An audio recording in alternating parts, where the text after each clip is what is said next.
श्रीमद्भगवद्गीता दशमोऽध्यायः विभूतियोगः 40 श्लोकम्।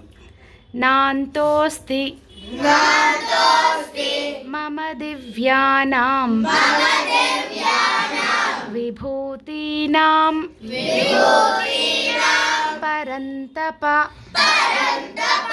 एष तु देशतः प्रोक्तो विभूतेर्विस्तरो मया।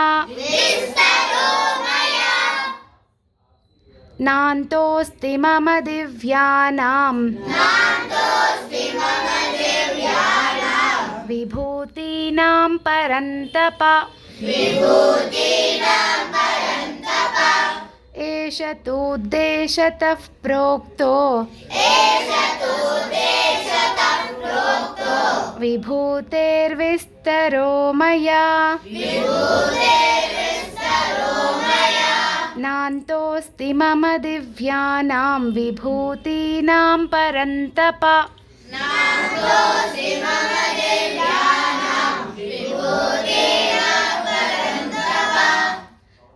एष तु देशतः प्रोक्तो विभूतेर्विस्तरो मया। नान्तोऽस्ति मम दिव्यानां विभूतीनां परन्तप एष तु देशतः प्रोक्तो विभूतेर्विस्तरो मया।